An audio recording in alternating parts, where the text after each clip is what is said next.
Good morning, motor cars. It is April 29th, Friday.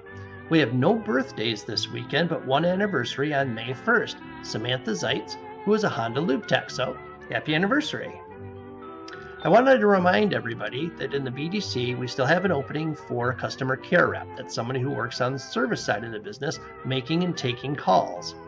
The position that we've got open currently is for Mondays through Fridays from 11 a.m. till 8 p.m. If you know somebody that's retired and looking to make a little bit of extra money, or especially if it's somebody who's worked in a call center before, have them send a resume my way to Dave Maurer, M-A-U-R-E-R, at motorcarshonda.com. To start today's word of the day off, I have a quote for you. The younger generation loves luxury. They have terrible manners and contempt for authority. They show disrespect for their elders and love to chatter in place of exercise.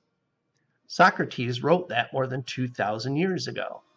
The truth is, every generation gets a bad rap from the generations that came before it, and they always have. No one likes getting older and losing power. We don't even like to think of ourselves as old. That's why we say, getting older. It's a way of pretending that we're not old yet. We might be old someday, but not anytime soon, and certainly not today.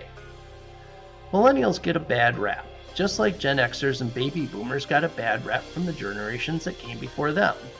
But whether you like it or not, millennials now outnumber every other generation. And that dominance is only going to increase as the rest of us die. So, since we want to stay in business, let's figure out what makes these new customers tick by doing a little digging on Wikipedia. I found a lot of articles that conflicted with each other on Wikipedia as researchers kind of sparred back and forth about what was and what was not true. But I think I've kind of narrowed it down to the things that they agree on. First, millennials are between about 20 and about 36 years old. They're the best educated generation in American history. Almost 40% of them attend or have attended college. And because of that, they carry twice the debt load that their parents did at the same age. 97% of them have a computer, and 60% of them use social media on a daily basis.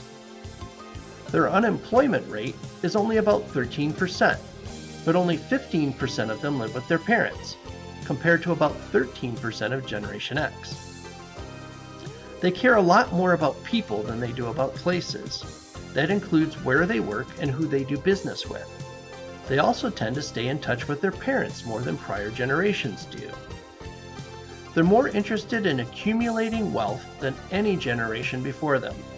75% of them think that wealth is more important than satisfaction with their place in life, religion, or family.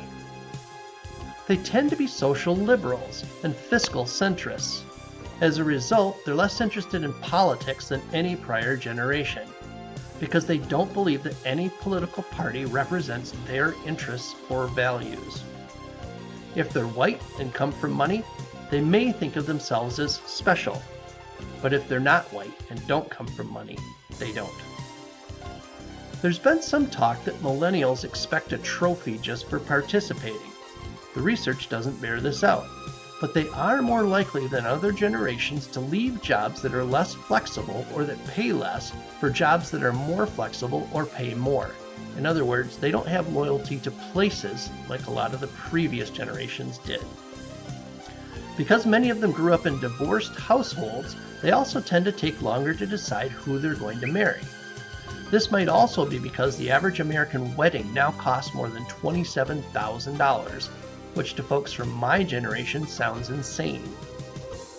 They have a strong desire to make the world a better place, especially via social change, but only 21% of them are interested in cleaning up the environment. Despite all of this negativity, they're the most optimistic generation about our country's future. Almost half of them believe that our country's best years are still ahead of us. So that's a positive note to end on. Have a great weekend.